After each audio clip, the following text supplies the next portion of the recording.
그리스도의 생명과 진리의 구원의 복음을 선포하고 증언하기 위해서 부름받은 우리 젊은 신학도들, 여러분들의 그 교회의 봉사와 여러 가지 모든 학문의 노력에 주의 은혜가 함께 하시기를 바랍니다.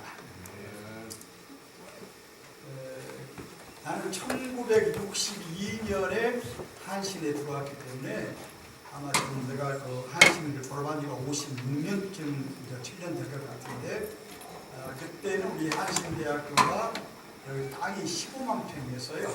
그래서 이 앞에 논이 있어가지고 우리가 모를 심으면서 이 벼를 잘 수확해서 우리 장학금 만들자.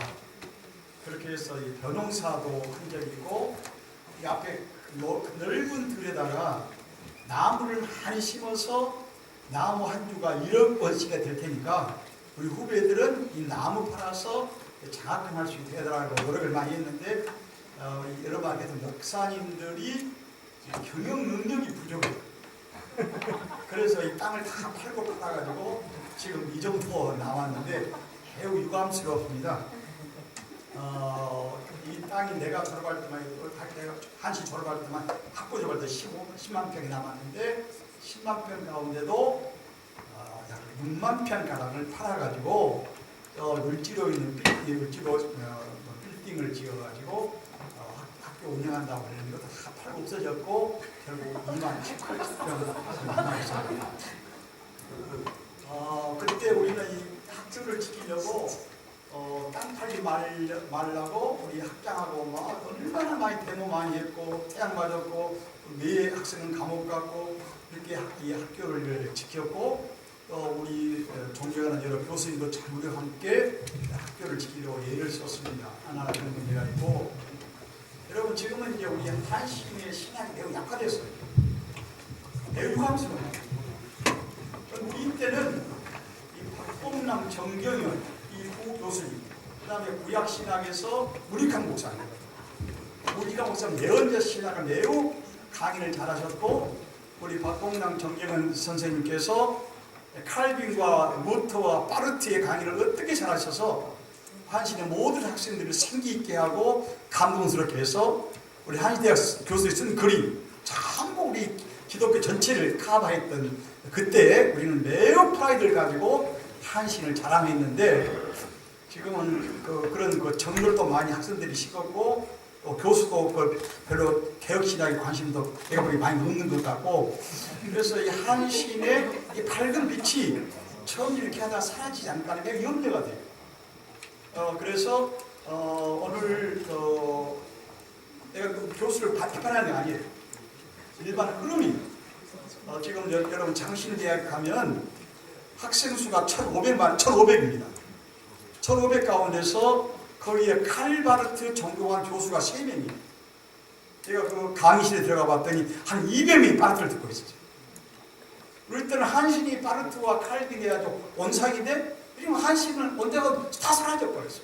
매우 유감스러운 점이에요. 어디라도 신학의 뿌리가 있어야 될 것이고 내용과 근거해야 될 것인데, 이 근거와 내용을 우리 정경현 교수님과 박봉남 선생님께서 매우 잘하셨고, 우리 문익환 목사님께서 예언자 신학을 가지고 우리 굉장히 감동을 줬던 그 아주 총총했던 우리 스승들께 생각해 보면서, 내가 우리 전철 박사님한테서 박봉남 선생님의 생애와 사상 신학을 좀 강의해달라고 그렇게 부탁을 받았습니다.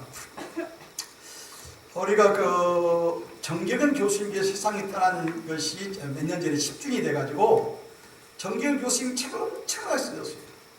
그래서 내가 정경현 박사님의 사상을 좀 공부하려고 2달 동안을 매일 도서관에 와가지고 정경현 박사님의 책 50권을 내가 읽었어요. 노트를 5권 만들었어요.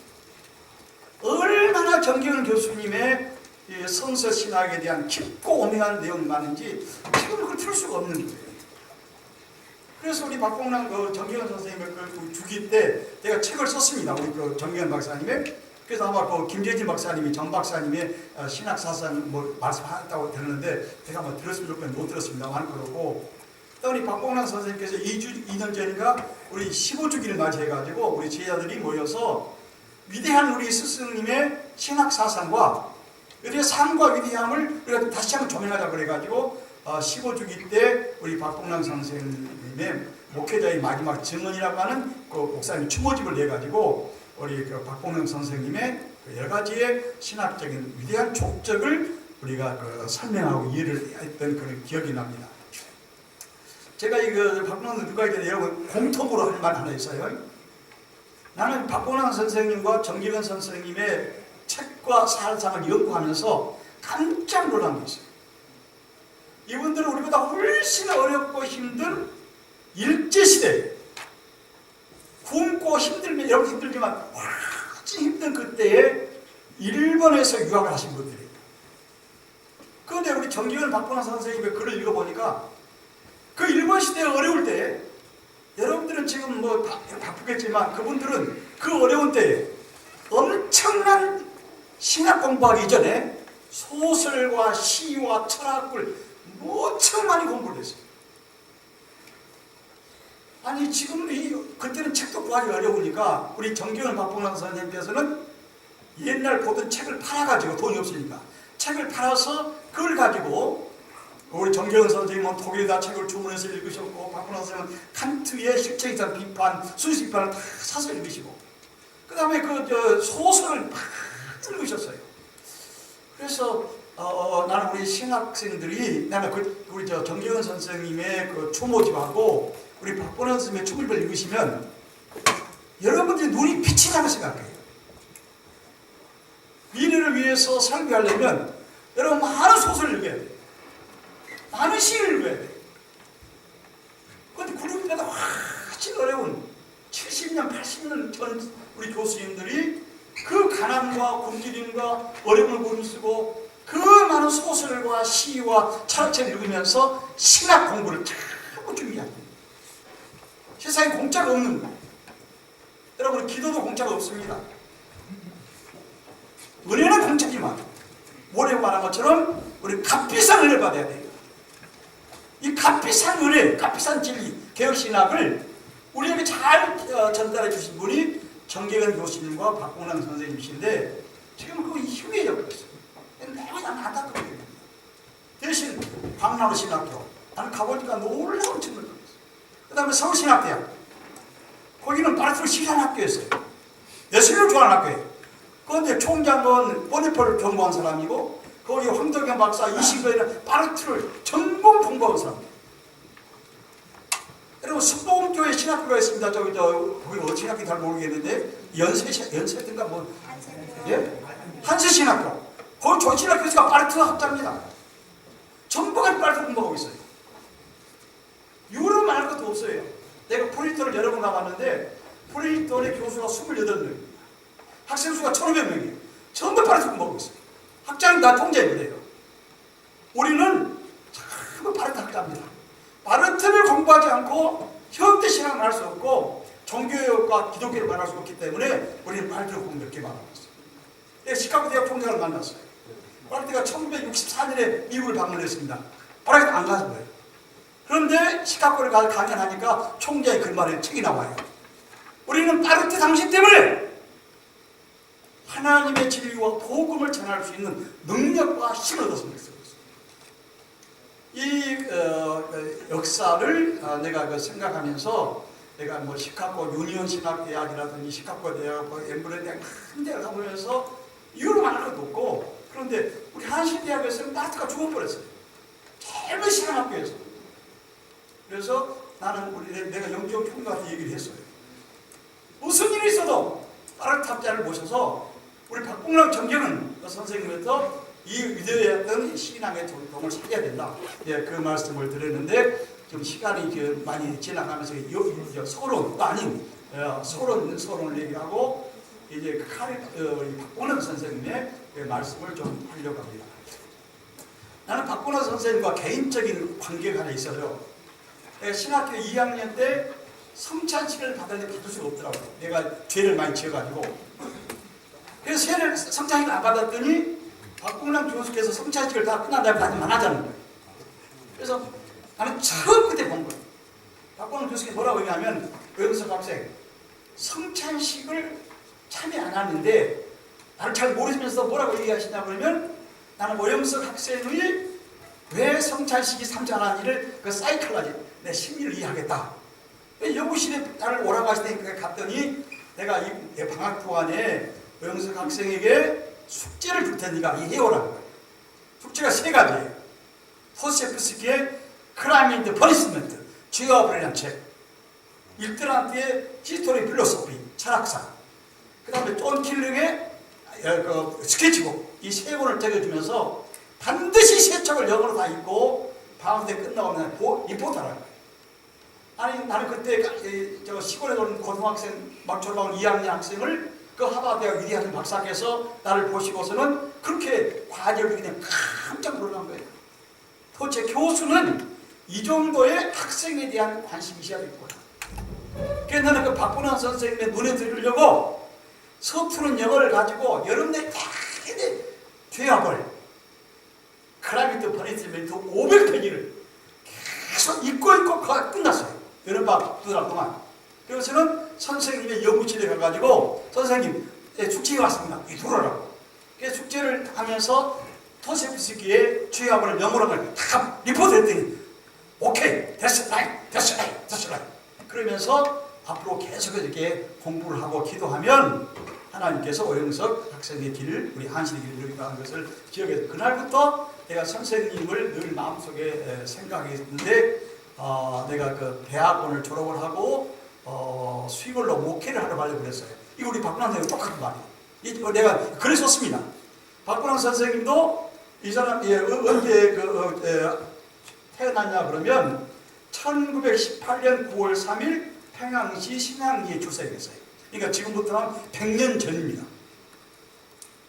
이 박근환 선생님의 말을 글에 보면은 아버지는 매우 경건한 장로님이셨어요. 어머니는 훌륭한 집사였습니다. 집안이 매우 부유했어요. 그래서 어머니 아버지께서는 아버지는 장로님으로서 어머니는 집사님으로서 교회를 잘 섬겼고 열심히 11절을 바치고 교회에 대한 충성이 넘쳤어요. 그래서 선생님이 뭐라고 썼냐 그러면 나는 어려서부터 신앙의 젖을 먹고 자라났고 교회는 나의 어린 시절에 포근한 어머님의 품이었다. 1918년 아직 이제 3.1 독립운동이 일어나기 1년 전에 태어나셔서 이렇게 그 아름다운 신앙의 집안에서 훌륭한 장로님 아들로서 이렇게 태어나가지고 어려서부터 신앙의 젖을 먹고 교회를 푸근한 어머니의 품속으로 하면서 교수님이 어릴 때 소명을 받으셔가지고 목회자를 하려고 하신 거예요. 이분이 1937년 그 숭실학교를 졸업을 하고 이때가 19살이야. 그리고서는 중학교 시절에 숭실중학교 시절에 그 선생님께서 회심의 경험을 합니다. 여러분 칼빈도 회심의 경험을 해요. 칼빈은 23살에 성경을 읽다가 하나님의 압도적인 주권에 사로잡힌 거예요. 그래서 칼빈이 죽음을 무릅쓰고 그 목회에 신앙을 하신 거예요. 루터는 33살에 엄청난 경험을 합니다. 어거스틴 공부하지 모르겠지만 어거스틴의 그 고백을 보면은 엄청난 경험을 합니다. 회심의 경험.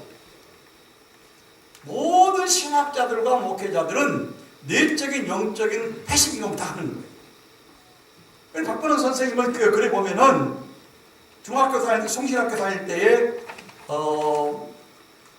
부흥회가 있었다는데 미국 선교사가 서투른 말로 설교한 것이 회개에 대한 설교가 우리 선생님 17, 18살 된 청소년 가슴에 깊이 새겨가지고 크게 뉘우치면서 어머니한테 가서 이렇게 사죄하는 말을 글에 쓰고 있어요. 뭐라고 했냐면 부엌에서 일하시는 어머니 찾아가가지고 어머니 내가 책값이 5원인데 어머니한테 6원이라고 그래야 내가 1원을 훔쳤습니다. 어머니 용서해달라고 막 울면서 빌리니까 어머니가 뭐라면 야 이놈아 아무것도 아닌 걸 그러냐. 그리고 어머니가 용서한 걸 보고서는 선생님이 그래 보면은 이때부터 나는 놀라운 새로운 자유와 해방을 경험했다. 돈 1원 가지고 사심의 경험을 하신 분, 매우 죄에 민감하신 분이기 때문에 일생 동안 선한 믿음의 싸움을 잘 싸우시고 의의 면을 얻으셨던 우리 박건환 선생님. 그리고서 이분이 신학 공부를 하려고 그러는데 당시에 평양에 있는 신학교가 문 닫아가지고 길이 없는 거예요. 그런데 마치 일본의 신학교가 열었다는 말을 듣고서 이분이 1938년에 20살 때 일본 신학교에 입학합니다. 선생님 글에 보면은 교수들의 강의가 얼마나 수준이 높은지, 교수들의 강의를 따라가기 위해서 선생님은 밤낮 공부를 하신 거예요. 그리고 여기서 이분이 독일어, 히라버, 히브리를 아주 열심히 공부하세요. 거기서 칸트의 순수익판을 읽으신 거예요. 그래서 너무 자유를 느끼신 거예요. 그러다가 이분이 여름방학이 돼가지고 집에 돌아왔는데 여름 형사 두 사람이 집에 와가지고 잠깐 뭐 볼일 있다고 하더니 가자 지서에 가라 그래가지고 이분이 사상범으로 몰려가지고 평양경찰서에서 9개월 동안을 돼지우리 같은 큰 데서 바뀌는. 지금도 감옥이 힘들지만 나도 감옥 생활을 해봤는데 그때 감옥이 말할 수 없지요. 그래서 이 감옥 생활에서 먹지 못해서 다 쓰러져요. 그랬더니 그 사모님하고 목사님의 어머니께서 40리길을 왔다 갔다 하시면서 밥을 두 개 지어가지고 하나는 일본 형사한테 주고 하나는 한국 형사, 목사님 들어가지고 목사님께서 그 밥을 드시고 일어난 경험을 쓰였는데 이분이 석방된 다음에 자기가 감옥에 있으면 도무지 일을 못하는 거예요. 자기가 죄진 것도 없고 잘못한 것도 없고 아무 잘못 없는데 사상범으로 몰려가지고 9개월 동안을 다니엘의 사자굴에서 죽을 고생하는 거예요.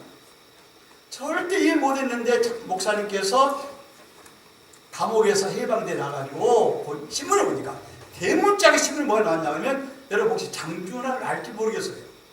우리 한신 선배이시고 사상계를 만들어서 우리 한국의 탁월한 민주, 자유, 언론 자유를 내세웠던 장준하 선생님.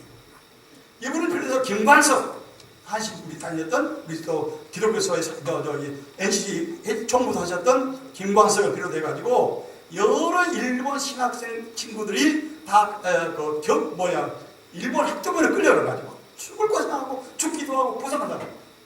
그런데 선생님이 뭐라고 쓰시냐고 그러면 하나님께서는 몸이 약한 나를 잘 하시고 전쟁에 나가면 안 될 것 같으니까 그렇게 나를 다니엘과 같은 사자굴에 넣어서 나를 잘 보호하셨다. 그래서 하나님의 섭리에 대한 깊은 깨달음을 이분이 그 책에 쓰셨습니다. 여러분 우리가 그 박근홍 선생님의 마지막 증언이 잘 나옵니다. 그리고 이분이 이제 1947년 29세에 올라오고 나서요. 그래서 경신고등학교에서 독일어 교사도 하시고 그다음에 한신을 입학하셔서 여기 미아리에서 동탄 서울역까지 걸어다니셨어요. 너무 힘들어가지고 그 옆에 있는 경신고에서 이제 고등학교 선생을 하면서 한신을 다녔는데 늘 마음속에서 목해요. 살아도 저도 주를 위해서 목회하려고 애를 써서 목회할 자리가 없어가지고 고등학교 선생하면서 애를 썼는데 마치 우리 성남교 이행 목사라고 아주 훌륭한 목사님 계셨는데 그분이 전주중앙교회 큰 교회를 우리 박봉란 선생님한테 소개를 했어요. 그 장로님들이 와가지고 우리 박봉란 선생님을 전주중앙교회 지금 한 800명 큰 교회죠. 가려고 해서 마지막 날 송창은 박사라고 우리 한신대학 학장이었던 우리 김재인 목사님은 합감하셨고 송창은 박사한테 인사하러 간 거예요. 인사하러 가보니까 가면서 목사님 나 이제 전주중앙교회로 목회하러 갑니다. 했더니 송창근 학장이 박봉랑 젊은 목회자를 손에 딱딱 이렇게 말했다는 거예요. 박봉랑 얼마나 고생 많이 하지. 앞으로 한국 장로교는 교파를 초월해서 한국 교회는 칼빈과 칼 바르트를 공부하지 않고서는 한국교회 미래가 없다. 그런데 아무리 봐도 칼 바르트 같은 위대한 신학자를 연구할 수 있는 지적 능력을 가진 학생을 발견하지 못했는데 박봉남 네가 좀 고생스러워도 칼 바르트를 깊이 공부해 와가지고 우리 조선신학교 고전학교 교수였는데 당시 조선신학교 한신대학교 교수로 하면서 한국 장로교가 나갈 수 있는 길을 모색해달라. 송창은 박사님께서 눈물로 호소한 거예요. 그래서 전주중앙교회를 안 가시고 이분이 1952년 34세에 미국 유학을 가셨어요. 간 얘기가 잘 나옵니다. 그래서 미국에서 여러 가지 노동도 하시면서 아르바이트 하시면서 하버드 대학에서 폴 렐만이라고 하는 미국의 최고의 칼발학자한테 칼바르트의 영감론, 성서 영감론에 대해서 박사 논문을 쓰시고 한신대학에 오셔서 이분이 1984년까지 35년 동안 우리 한신대학에서 칼빈과 칼바르트, 어거스틴 이 놀라운 하늘에 빛나는 이 진리의 복음을 우리에게 가르쳤던 이 선생님의 한 그 생애를 잠깐 말씀을 드리겠습니다. 내가 여러분 보시면 그 글에 내가 이 글을 32페이지를 썼어요. 다 못 썼습니다. 워낙 선생님 공부가 많아가지고 여러분 한번 이걸 읽으면 한신대학 다 졸업해서 이런 좋다는 거예요. 이런 좋은 신학 내용을 공부하니까 놀라운 거예요. 이런 거를 하더라 처음 본 거예요. 그래서 이 32페이지를 썼는데 여러분 내가 다 말하면 한 학기를 만들어 부족합니다. 그래서 이 박봉랑 선생님의 이 성격은 매우 온유하고 겸손하십니다. 절대 이분은 자기를 내세운 법이 없어요. 온유한 자 땅을 차지한다고 하듯이 우리 박봉랑 선생님은 어디에나 좀 곰파람처럼 온유하셨고 모든 사람을 품어주시고 학생들 하나에 대한 매우 깊은 배려를, 케어를 하셨던 우리 선생님. 절대 화를 내지 않으시고 그러나 내적으로는 굉장히 강력한 하나님 말씀에 사로잡히고 칼빈과 루터에 사로잡혔던 이 박봉랑 선생님의 이 모습을 우리가 지금 기대합니다. 나는 여러분 혹시 이런 꿈을 꾸건지 모르겠는데 레미제라블을 쓴 사람이 있어요. 누가 썼어요? 레미제라블? 빅토르 유고가 썼어요. 빅토르 유고가 그렇게 써요. 빅토르 유고는 나폴레옹 3세를 반대해가지고 일생 동안 프랑스에 추방된 사람이에요. 그 위대한 학자가, 위대한 소설가. 추방돼가지고 이분이 벨기에에서 스웨덴에서 이렇게 골반에 살면서 꿈을 잡고 사람을 만나는데 이분이 쓴 글에 보면은 자기가 소크라테스를 만나고 공자를 만나고 위대한 사람 다 만나요. 세상에 그럴 수가 있을까 했는데 내가 그걸 이해된 것은 나는 1976년에 스위스 바젤을 가가요 6년 동안 바르트를 공부했는데 바르트를 한 번도 본 적이 없어요. 그러나 꿈에 바르트를 자주 만났어요. 그 다음에 나는 박봉랑 선생님을 자주 만난다 꿈에. 우리 박람회 목사는 안 만날 거예요. 아버지도만. 나는 자주 만나. 그리고 여기에 옛날에 11 강의실이라고 큰 강의실이 있었어요. 찍기 전에. 거기에 칼 바르트가 와가지고 박봉랑 선생님은 사회를 하고 내가 바로 통역을 하고 그래서 많은 학생들이 박수 쳤던 이거 기억이 생생해요. 내가 이 말을 우리 칼벨 학회 박사들 90명 앞에 얘기를 했어요. 그래서 사람들이 박수가 놀라운 일을 벌였는데 이와 같은 이 박봉랑 선생님과 바르트와 그 다음에 여러분 이게 장공기념관인데요. 이 장공기념관을 지을 때 나는 김재준 목사를 꿈에 많이 만났습니다. 앞에 마당에서도 만나고 뒤에서도 만나고 그래서 무슨 일을 계획하면 사람을 만나게 돼 있어요. 꿈이 없이는 일이 되지 않는 거예요. 이처럼 여러분들도 좋은 꿈을 꾸고 칼빈도 만나고 루터도 만나고 박봉랑도 만나고 그래서 훌륭한 우리 한신 여러분 후배 제자들 되기를 바랍니다. 그 다음에 박봉랑 선생님 신학에 들어가는데 시간이 다 됐는데 30분 남았는데 박봉랑 선생님의 일생 동안의 신학 사상은 루터와 칼빈이 들어있습니다. 특별히 칼바르트의 신학 사상을 바르트를 완전히 다 해독하시고 이해하시고 글을 쓰셨던 우리 박봉랑 선생님이 바르트의 한국의 탁월한 스승이었고 학자였고 또 진리를 가르쳤기 때문에 칼바르트와 박봉랑 선생님의 삶은 또 신학은 불가분리의 관계가 있어요. 여러분 혹시 잘 모르겠지만 우리 학교를 세울 때 1958년 우리 장공 김재준 목사님께서 우리 한신대학을 세울 때 도시학을 세울 때 선포한 4가지 큰 조항이 있어요. 내가 글을 썼어요. 우리 한신대학은 칼빈의 자유복음에 선다. 그리고 바르트를 얘기했어요. 이런 측면에서 바르트하고 칼빈과 한신대학은 불가분리의 신학의 관계가 있고, 또 우리가 칼빈을 볼 것은 감히 한신대학 졸업했다는 건 되지 않죠. 이것은 신학교, 당시 장로교 신학교에서. 그래서 우선 박본환 선생님의 말씀을 하기 조금 전에 칼 바르트가 누구였는가 조금 얘기합니다. 네, 그랬었는데요. 여러분 한번 꼭 인터넷에 찾아보세요. 바르트를 모르면서 어떻게 신학을 공부합니까, 여러분들? 신기한 거예요. 그래서 바르트는 여기 내가 잠깐 너무 시간이 나 다 썼는데 말하면 시간이 많이 걸리니까, 바르트는 당시에 이른바 인간 중심적인 신학, 안트로포센트릭, 인간 중심적인 신학을 초월적인 계시, 삼위일체 하나님으로 완전히 바꾼, 신학으로 말하면 코페르니쿠스적인 혁명적인 전환한 사람이 칼 바르트예요.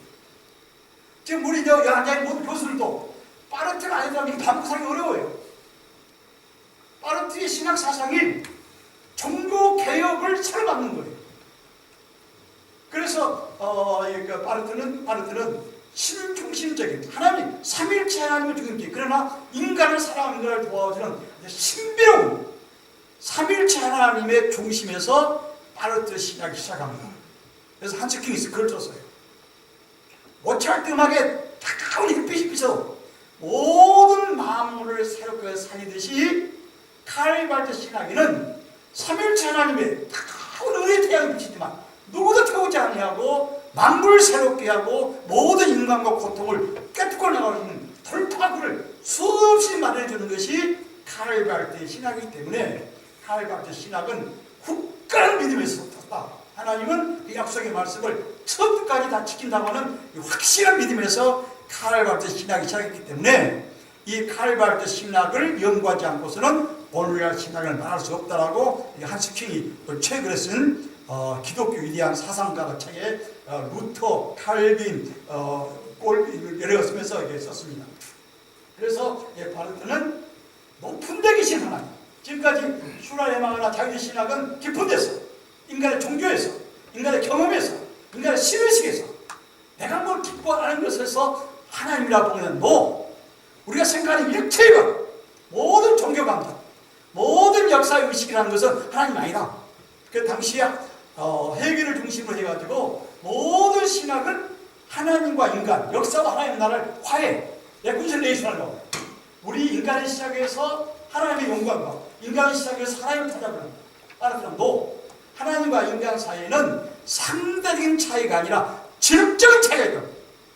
이 질적인 차이를 아무도 메울 수가 없는데 하나님께서 예수 그리스도를 통해서 우리를 찾아오신 것, 이것이 바르트는 임마누엘이라고 말씀하시고, 이것을 로마서 1922년 로마서에 글을 썼는데, 로마서 책이 로마서를 쓰고 이분이 갑자기 시골 목사가 미국 장로교가 깜짝 놀란 거예요. 바르트 로마서를 보고서. 그리고서는 미국 장로교에서 돈을 대가지고 바르트를 괴팅겐 대학교에 박사학위 교수를 보낸 거예요. 여러분, 독일에서 박사학위 있는 사람 교수할 수 없어요.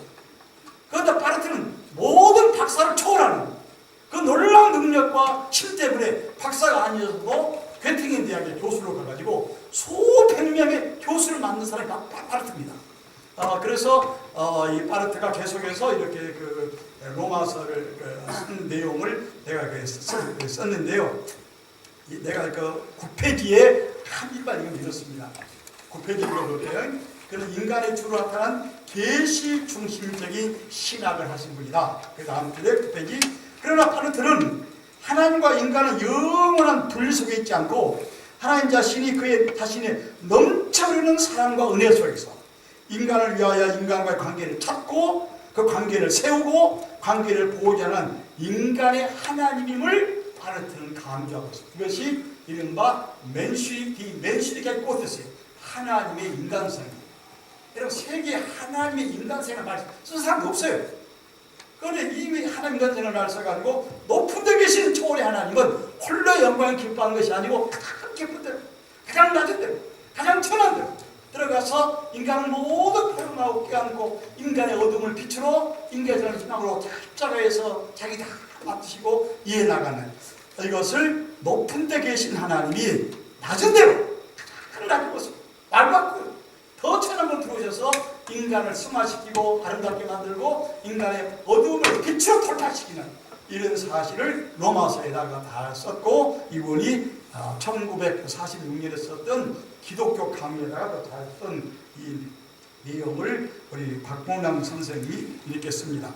5페이지에요. 두 번째 패러그램 이렇게 말합니다. 파르트에게서 하나님과 인간의 통일을 얻다. 그러니까 19세 자유신학은 인간과 하나님과의 통일 연합을 보려는 거예요. 이게 좀 지나간 거 아니지만 여러분 지난 시간에 우리 사람동 선생님의 민중신학을 들었을 거예요. 들으면 그 민중신학은 신학이 아닌 거예요. 파르트에 가면 민중을 예수라고 보는 신학이 없어요. 그 신학이 아닌 거예요. 민중을 권한다는 민중, 어렵다는 민중을 해방시키고 돌보는 파르트의 말이에요. 그 막스의 말이에요. 그러면 그것이 예수가 하나님이 아닐 수 없어요. 파르트 이걸 까부시는 거예요.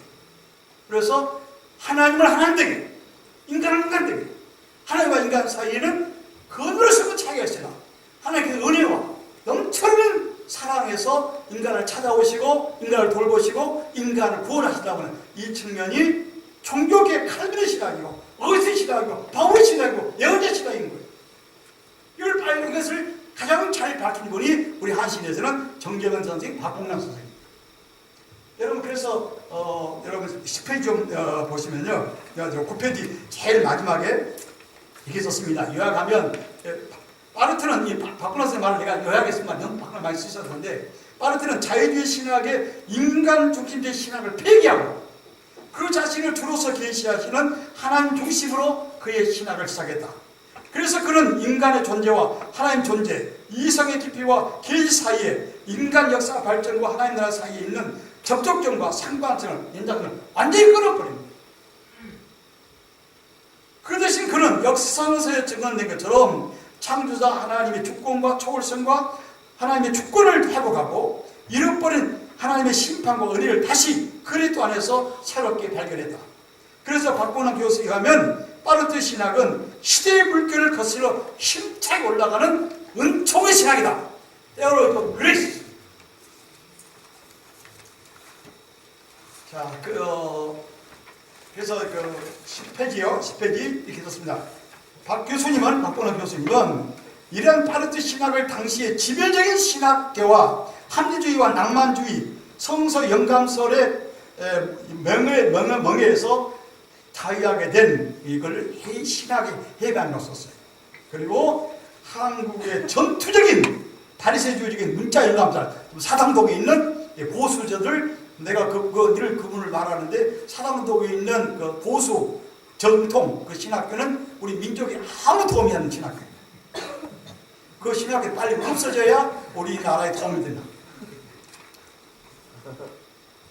그래서 내가 지난번에 그 사당동 신학교의 교수하고 토론을 그런 말을 했어요. 전부 정통 말하는데 정통 합동이 우리나라에 교포가 150개인데 매일 불어나는데 예수님 어디서 심판할 때 어느 것이 진짜 합동인지 어떻게 평가하겠냐. 그랬더니 그 사람도 나 반대 신학 교수 그러더라고. 그렇게 합동식이 많냐고. 그것도 뭐 합동이 밥 먹고 사냐고. 그래서 여러분 10페이지에 이렇게 말합니다. 스코틀랜드의 토렌스 교수 말인데요. 파르트 신학 이들을 다음과 같이 말합니다. 칼 바르트는 지난 400년 동안 나타난 신학자 중에서 가장 위대한 신학자이다. 그의 신학의 위협은 지난 400년 동안 나타난 것 중에서 가장 탁월하고 그것은 교회의 진정한 거인이었던 루터와 칼빈, 교부 아타나시우스와 어거스틴의 위협에 결코 뒤떨어지지 않는다. 심지어 가장 예리하게 가톨릭을 비판했던 바르트에 대해서 교황 바울 4세는 토마스 아퀴나스 이래 가장 탁월한 신학자라고 이렇게 바르트를 칭찬한 거죠. 그 다음에 한스 킹이 있었는데요. 가톨릭 대신학자 한스 킹도 말합니다. 우리는 바르트 신학에서 엄청난 힘을 느낀다. 그의 신학은 남의 해방 신학 이전의 해방의 신학이다. 그의 신학은 개신교를 넘어서 에큐멘가 신학이다. 바르트가 모차르트의 음악에 대하여 태양이 눈부시게 빛나고 있지만 무엇을 태우지 않고 멀지 않는다고 한 것처럼 바르트 신학에도 역시 그러하다. 그러면서 바르트 신학은 신비한 중심에서 시작한다. 그 중심이 바로 예수 그리스도 안에서 모든 사람에게 자비로운 은총을 주신 하나님이시다. 그리고 십자가에 못 박혀 죽으셨다가 부활하신 예수 그리스도 안에서 모습을 드러내신 하나님이 그 신학의 중심이다. 그래서 그의 신학은 하나님이 하나님 되게 하고 인간을 인간 되게 할 수 있었다. 그의 신학은 어둠과 악의 세력이 온갖 부정적이고 허무한 것들을 알고 있다. 그러나 그것은 하나님의 자비롭고 선하신 하나님의 최후의 말씀 한마디까지 지켜준다고 하는 굳센 믿음으로 쓰여진 신학이다. 실제로 바르트 신학에는 세상의 비극과 악마적인 현상보다 밝고 희망찬 돌파구가 훨씬 더 많이 기재되어 있다. 인간은 죽음에 얽매이진 존재임에도 살아있고 하나님이 그들을 무한한 자유로 부르기 때문이다. 여러분 이런 신학이 없습니다 지금. 그래서 지금 우리 바르트 이 신학을 우리 한국적인 상황에서 깊이 넓게 높이 천명하신 분이 우리 박문환 박사입니다. 조신학자로서 그래서 이거 지금 시간이 많이 갔기 때문에 말하기가 어려운데 박문환 선생님 큰 처서가 6가지가 있어요.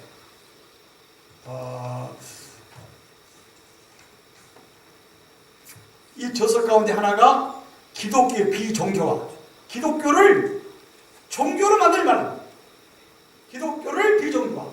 보네퍼 연구실인데 이 보네퍼 연구의 책은 우리나라의 모든 보네퍼를 박사학위 한 사람, 예를 들면 우리 학교의 강성령, 또 서울신학대학의 유석성, 그 외 모든 다른 미국 유럽에 가서 우리 박재순, 우리 권영호 이 박사들이 전부 박문환 선생님의 신의 기독교 비전과 이걸 다 부르는 이걸 읽지 않냐고서는 보네퍼를 모르는 거예요. 어떻게 친밀하게 공부를 많이 하시는지 놀라운 책인데요. 그 다음에 이분이 쓰신 책이 신에 세속하는 책이에요. 여러분 이런 개념 처음 들어봤을 거예요. 세속하는 말 들으면 잘 모를 것이고 더욱이 신에서는 말을 들으면 여러분 전혀 개념을 모른다. 여러분 신학 공부를 안 하는 개념을 모르는 거예요. 그 다음에 신학 해방, 그 다음에 교회학 방법론 1, 2권, 종말론 신학 6권을 쓰셨어요. 한 4,000편 있어요. 엄청난 양리. 이것을 다 묵혀있다는 것이 참나 가슴 아픕니다. 그래서 우선 기독교 비종교와 박문환 선생님의 책을 조금 좀 이렇게 썼습니다. 1976년에 책이 나왔는데요. 당시에 박정희 혹독한 군사정부가 기승을 부릴 때입니다. 모든 민주화운동 다 감옥 들어갈 때. 그런데 그 어려울 때 박정희 대통령의 독재 칼날이 모든 학교를 거르길 때, 누를 때 히틀러 독재자를 비난하고 반대하다가 이분을 암살하려고 했던 보네퍼가 39살에 교수형을 당하는 거예요. 위험한 사학자예요. 이 책을 공부하고 책을 낸다는 것은 교수를 거래할 일이에요. 매우 어려울 때. 그런데 우리 박문환 선생님께서 이 책을 이렇게 쓰셨습니다. 왜냐 그러면 39살 때 천재적인 신학자가 사회 불의, 악한 어둠을 물리치고 그리스도를 위해서 독일을 해방시키려고 히틀러 암살을 받아라. 그래서 처형됐는데 보네퍼의 일기에 나와요. 우리 고문을 당하고 매를 맞고 힘들어도 나는 하나님의 손에 있다. 죽는 순간 기도하고 죽는 거예요. 이걸 박문환 선생님 보시고 너무 감동스러워서 선생님이 서문을 이렇게 쓰고 있어요. 사회에 대한 교회의 무관심과 교회의 내적 혼란은 항상 나의 마음을 아프게 하였다. 정치적인 부조리와 인간사의 고갈, 극심한 인간고에서 아우성치는 이 현실 속에서 교회 탄막 우뚝우뚝 교회의 땅에 종각을 볼 때마다 교회 종각에 돌을 던지지 않을까 나는 매우 불안해졌을 거예요. 신학과 교회는 책임있게 대해지고 사회적으로 대치하지 못했고 내가 만난 그때 만난 게 내가 보네퍼였다. 그의 옥중서신은 나를 살려주었다. 하나님에 대한 확고한 그의 고백, 억울하게 죽으면서도 기쁘게 그의 삶과 죽음과 모든 것을 하나님께 맡긴 그의 신앙의 승리는 박구는 나를 새로운 희망의 언덕으로 올려주었다. 이 신의 기독교 비정교화의 그 내용을 상당히 많이 썼는데 시간이 말하기 어렵고 박구난 선생님께서는 이 어려울 때 참으로 우리가 예수 제자가 되려면 세 가지를 하는 거예요. 꼬리를 받아서 첫째로 매일 개인이 무릎 꿇고 하나님께 기도해야 된다. 두 번째는 매일 성서를 읽고 묵상해서 성서의 말씀이 내 삶에 힘이 돼야 된다. 세 번째는 금욕해야 된다. 이 금욕은 천주교의 금욕이 아니라 예수 십자가에 자신을 못 받는 그런 금욕을 해야 된다. 이 세 가지를 하지 않으면 오늘날 값비싼 예수님의 제자직을 감당할 수 없다. 이 보네파의 연구를 다 마치고 이렇게 글을 씁니다. 이 보네파의 이 박국남 교수님의 그 마지막 쓴 글이 오늘 우리 교회가 똑같아요. 지금. 박 교수님은 이 보네파 연구를 통하여 한국교회의 사회를 향한 책임적인 증언과 행동을 요청하고 있습니다. 그것은 한국교회가 바꾸는 말입니다. 한국교회가 사람이나 교파에 대해 교회가 되지 않고 오직 예수 그리스도의 교회가 되어야 된다. 그래서 교회는 내향적인, 영적인 그것만 추구하지 말고 그걸 탈피하고 교회 자기중심주의, 진리주의, 지역적 당파주의, 관료 사고방에서 벗어나서 예수 그리스도를 중심으로 살고 행동하는 출애굽의 교회, 해방하게 해야 된다. 그래서 교회의 머리는 우리 주 예수 그리스도이시고 그 신앙국을 늘 새롭게 해야 한국 교회가 거듭나리라고. 아마 지금 상황에 비해도 우리 좀 조용기 목사를 보면 아마 자살을 죽을 수밖에 없는 이런 그냥을 생각하고 김사마나 등등 한국 교회 전부 대형 교회 다 이거 돼버렸어요. 그건 이것을 예수 교회로 하나하나 1976년에 쓰는 예언자적인 글이 우리 한국 상황에 그대로 들어맞는 이런 내용이라고 이렇게 생각을 합니다. 그 다음에 신의 세속화인데요. 이런 세속화라는 말은 당시에 이 기계가 엄청나게 발전된 상황에서 하나님은 저 어디 계시고 우리 죽은 자면 천국에 나가니 이런 필요 없다는 거예요. 우리 현실에서 인간의 고통, 아픔, 시련, 불의 이 참고한 악을 현실을 놔두고 우리는 천국만 말하고 이런 거 말하는 것은 기독교가 아니다. 그래서 하나님을 말하되 성서를 말하되 복을 말하되 인간의 고통을 사회 불의를 악을 저주를 극복하는 이런 신학을 해야 된다는 것이 신의 세속화예요.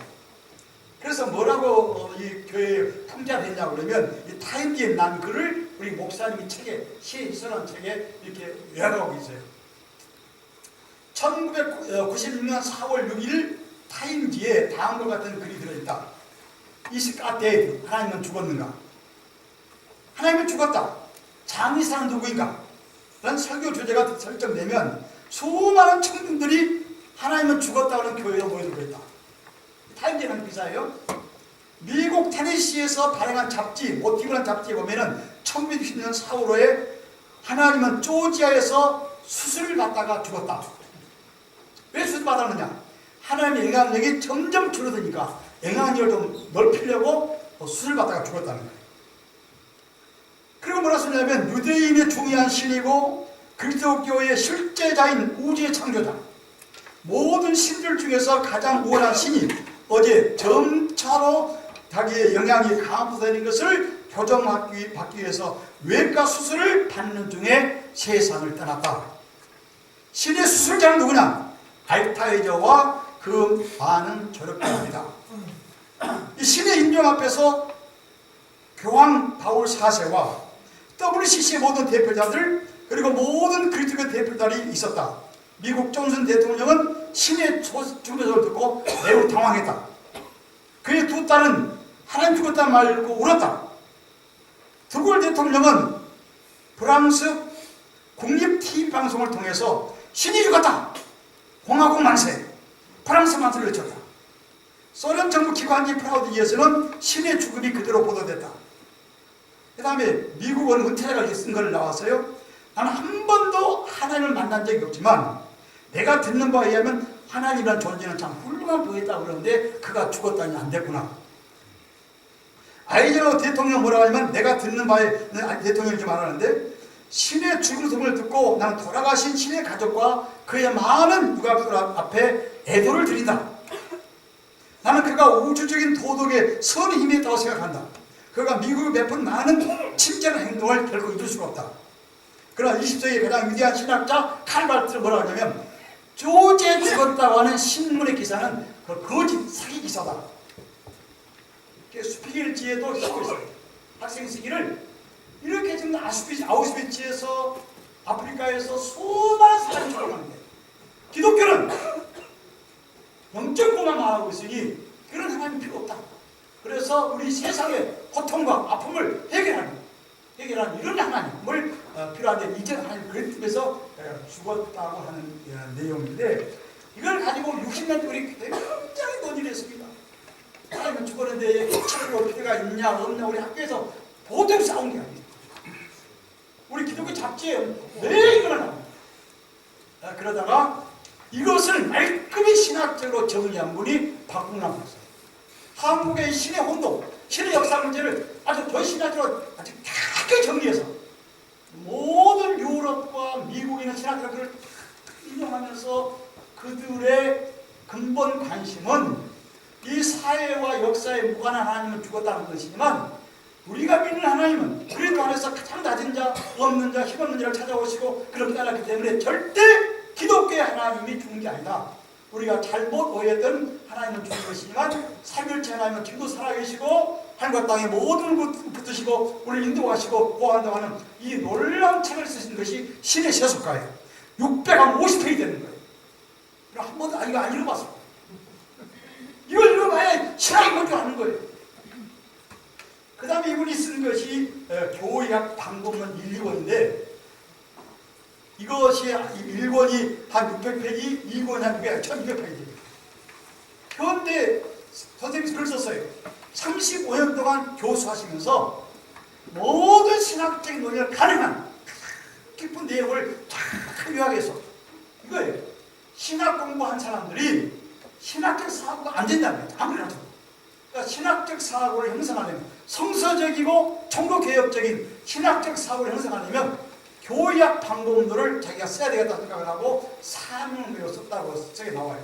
두 번째로 뭐라고 쓰였냐고 하면 신학생만 아니라 기독교를 믿기는 믿지만 신앙 원리를 모르는 사람들을 위해서 기독교가 뭔가를 해몽하기 위해서 교약 방법론을 인용을 했다고 그러는 여기에 어른들 시작해서 20세기에 나타난 모든 신학자들의 핵심 사상을 잘 요약 정리해가지고 현재 몰트만 판넬버크로 정리해서 현대 신학을 완전히 정리한 교약 방법론 1, 2권. 참 여기에 여러분들 혹시 교주신학 시간에 배운지를 모르겠는데 이 교약 방법론을 보면은 박건왕 선생님께서는 생물학, 자연과학, 수학, 그 다음에 논리실증주의. 여러분 논리실증주의 처음 들어봤을 거예요. 몰라도 모를 거예요. 비트겐슈타인. 이 현대 신학에서 엄청난 논쟁이 되고 있는 이 문제를 박건왕 선생님께서 정리해서 논리실증주의의 한계를 잘 정리하신 이 책이 교약 방법론 1권입니다. 아마 이것만 좀 공부해도 우리 한신신학 공부한 충분한 효과가 있을 거예요. 이런 면을 우리가 볼 수가 있습니다. 그 다음에 다 지금 시간이 지금 10분, 5분 남았는데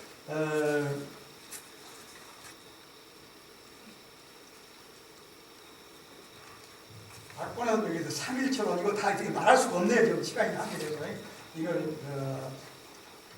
말하는 게 끝이 없는 내용인데 마지막으로 내가 해방의 신학과 27페이지 매우 안타깝네요. 여기 성서 해석을 어떻게 하면 좋으냐에 대한 성서 해석을 잘 정리해놨어요. 이런 학교에 정순일 교수나 누구한테 성서 해석학을 배우자 생각하는데 그보다 훨씬 깊이 오묘하게 전체를 와르는 성서 해석학은 이 박봉란 선생님의 교양 제2권에 잘 나옵니다. 꼭 한번 여러분 성서 해석학이 뭔가를 보려면 꼭 한번 여러분 살펴보시길 바랍니다. 그 다음에 신학의 희망이라는 책인데요. 이 책이 선생님 말씀에 하면 우리나라의 장로교 분열, 성서 영감론의 분열. 가슴이 아프셔가지고 이분이 미국 하버드 대학에 들어가셔서 성서 영감론을 공부하신 거예요. 한 분열된 한국교회. 앞으로 한국의 신학을 정리하시려고 성서 영감론. 여러분 우리가 또 성서의 권위를 말하잖아요. 성서의 권위. 김재준 목사님과 박용문 박사의 대투쟁입니다. 기장과 예장의 사활급 투쟁이 신학 투쟁입니다. 이것을 박본환 선생님께서 우리 김재준 목사님께서 쓰신 성서 영감론에 깊은 내용이 있어요. 그걸 전부 정리하셔가지고 우리 김재준 목사님께서 말씀하시는 성서 영감론, 박영록, 합동축 신학교, 스템 신학교가 만든 그 영감론을 이 박근환 선생님께서 잘 정리하셨어요. 요약하겠습니다. 시간이 없기 때문에.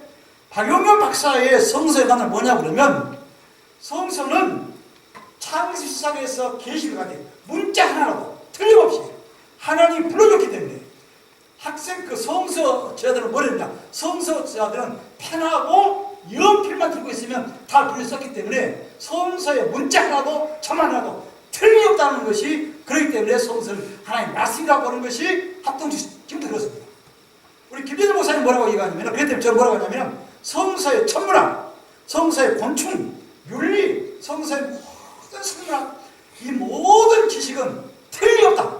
하나님 불러줬기 때문에 이렇게 보는 것이 통합합동축 박용명 박사의 또 미국 독일에 나타난 보수파들의 축자 영감론이고 우리 김재준 목사님 매우 창의적이에요. 뭐라고 했냐면 김재준 목사님은 이 박본환 선생님 잘 정리하셨어요. 난 이거 더 빨리 요약하면 되겠습니다. 우리 김재준 목사님 말씀은 성서의 모든 본문밀편 저들비한 고등편은 성서의 권위를 절대 추락하지 않는다. 그 고등편을 다 성서 변화를 공부하면 성서 역사는 사실이 확 드러나서 성서에 그냥 살아나는 것이고 그렇기 때문에 성서 비판학은 성서 공부에 매우 중요하다. 두 번째로 성서의 권위는 어디 있느냐? 하나님이 불러줬기 때문에 권위 있는 것이 아니고 성서는 거룩한 연구, 서신학은 거룩한 연구인데 왜 거룩하냐? 김재현 목사님 말씀에 하면 성서가 거룩한 것은 하나님께서 예수 그리스도를 통해서 우리를 죄와 사망과 절망에서 구원하시는 영원한 영생에 관한 글을 쓰기 때문에 성서를 거룩한 것이다. 그러니까 그 영혼을 거룩하다 있으셨고 두 번째로 중요한 게 이거예요. 하나님은 옛날 여러분 욥기 혹시 여러분 욥기 혹시 봤는지 모르겠는데 욥기에 하나님의 별 얘기가 많이 나와요. 내가 지난번 연세대학교에서 천문학 세미나를 가보니까 천문학 교수가 이런 말이에요. 욥기에 나타난 하늘의 별은 지금 천문학과 전혀 관계없다. 그리고 이해도 안 된다. 그래서 욥기의 천문학은 그 당시의 지식이고 현대 지식은 전혀 같지 않다는 거예요. 바로 이 말은 우리 김재준 목사의 말에 비하면 이렇게 썼어요. 김재준 목사님. 그 당시에 욥기를 쓴 저자에게 현대 천문학의 지식을 하나님은 알려줄 리가 없다. 욥기 쓴 저자에게는 그 당시에 최고 지식을 썼지 오늘 천문학 관계가 없다는 말을 주시고 왜 성서는 둘 다 같아요.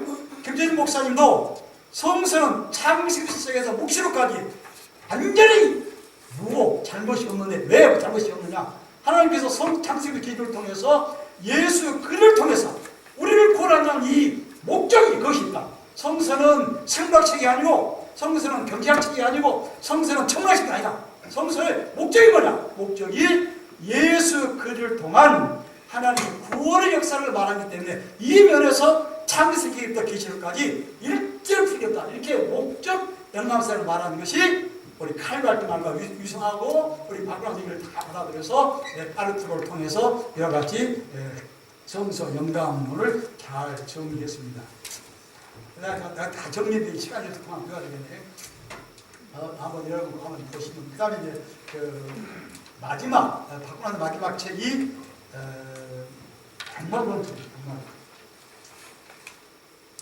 종말론의 내용이 매우 많습니다.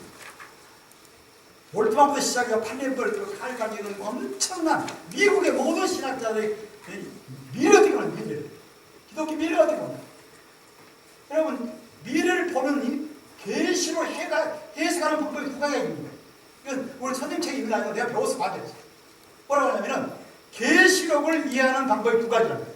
하나는 계시록을 묵시문학, 내가 보라 새하늘과 새 땅을 창조하라 계시 마지막 이 새하늘과 새 땅을 창조하는 것을 두 가지 관점이 보는데, 하나는 묵시문학적인 관점에서 수동적으로 보는 거예요. 무슨 말이냐 그러면 우리는 미래에 대해서 아무 능력하고 힘이 없으니 하나님께서 다 해결할 테니까 우리는 대합시다 기다리자. 이게 묵시문학적인 태도라는 거예요. 그러나 계시록을 예언자적인 각도에서 해석하자고 하는 것이 우리 바리얼대학의 교수들과 신학자 교수들과 조시자 교수들 뭐라고 하면 이분들은 묵시록은 새하늘과 새 땅을 우리가 만들지 못해.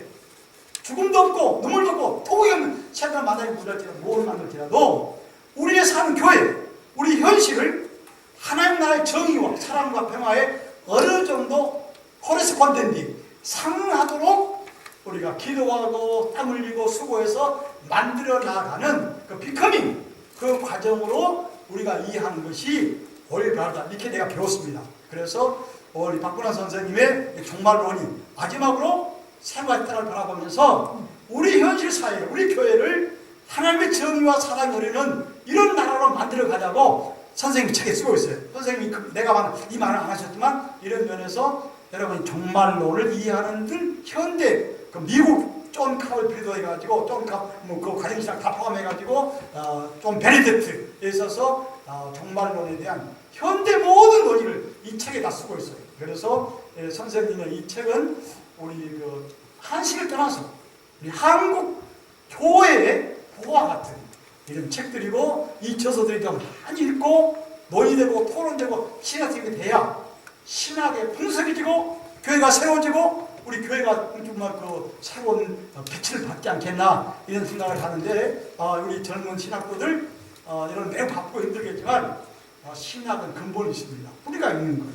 이 내용과 근본을 철저히 해서 그 다음에 우리 전체를 교수하고 있는 자연과 신학과의 대화도 필요한 것이고 종교가 필요한 것이지 이 근본이 없는 필요 없는 거예요. 그래서 여러분 막스주의가 남미가 해방신학을 했습니다.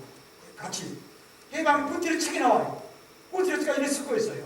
남미의 엄청난 악한 세력, 미국 독재와 투쟁할 때 남미에 있는 막스주의자들이 해방신학자를 추천합니다.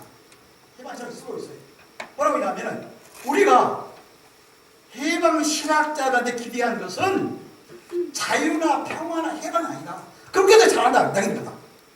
우리가 참으로 듣고 싶은 것은 당신들이 믿는 하나님이 누구, 당신이 믿는 예수가 누구, 당신이 믿는 성령이 누군지를 좀 밝혀달라. 왜냐하고 그러면 이 모든 남미의 민중들이 자꾸 이걸 매달리는데 우리는 이해를 못하겠다. 그래서 꾸티에르츠가 그 책에 쓰고 있습니다. 그러면 뭐라고 하냐면은 바로 남미 해방신학의 가장 위대한 공헌을 한 사람은 칼발트의 로마서다. 초월적인 하나님의 빛에서 우리 남미를 해방시킬 때 가장 큰 공헌을 했다고 하는 그 말을 쓰고 있습니다.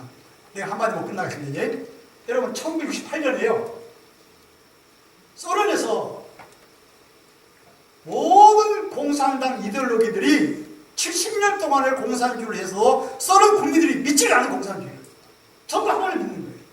그러니까 소련의 최고 공산주의 이데올로가들이 결정을 했어요. 이 소련 국민들이 계속 하나님을 믿으니 하나님이 없다는 걸 학문적으로 정리하기 위해서는 유럽에 있는, 미국에 있는, 영국에 있는 그 유명한 신학자 100명하고 우리 막스 이대로 100명들이 헝가리에서 체코슬로바키아에서 토의하자. 체코슬로바키아 최고 과학원에서 3개월 동안 하나님에 대해 토론했어요. 이때 몰트만, 로호만 다 참석했어요. 뭐라고 얘기하냐고 그러면 이 신학자들이 이 사람들한테 하나님을 말하면 믿질 않으니까 어떻게 했으면 정의를 말할 것인가, 평화를 말할 것인가 말했는데 공산주의 가로디라고 했어요. 가로디. 여러분 프랑스의 최고의 공산주의 이론가예요. 가로디 나와서 대입해봐. 목사님들, 교수들, 우리가 당신한테, 우리 기독교한테 정의, 평화, 자유를 듣고 싶지 않다. 기독교는 수많은 아프리카 노예를 잡아다가 얼마나 죽겠냐. 기독교는 얼마나 저주를 일으켰느냐. 그러니 우리 기독교에서 평화 듣고 있지 않다.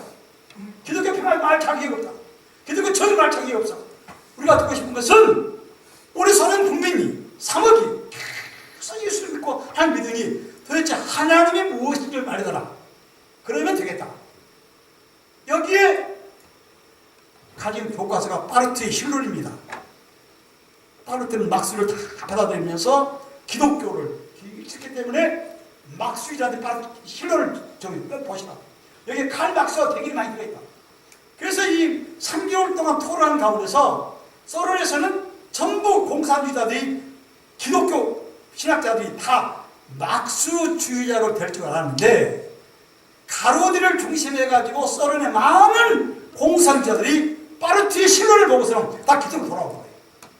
그래서 서론에서는 다시는 이 토론을 못하게 버렸어요. 그래서 나중에 가로디를 만나서 몰트만이 물었답니다. 당신이 불란서 유로파 커뮤니스무스 최고의 이론가인데 당신 죽을 때 막스의 자본론을 읽어주면 좋으냐? 대답. 내가 죽을 때는 시편 23편을 읽어주라. 그래서 유럽의 막스주의자들이 파르트의 실론 때문에 기독교로 돌아와가지고 새로운 생활을, 여러분 도서관에 가면 다양한 책이 10권 나와 있어요. 다 나와 있어요. 이런 면을 여러분들이 한번 읽으시면서 우리 박건환 선생님의 파르트 연구를 좀 깊이 좀 연구해서 우리 기독교 자문의 신학이 좀 윤택해지고 깊어지고 넓어지고 종교개혁 신학과 함께 현대 신학에 아주 생생한 빛을 발하는 이런 일이 우리 한신대학에서 계속 일어나기를 바랍니다.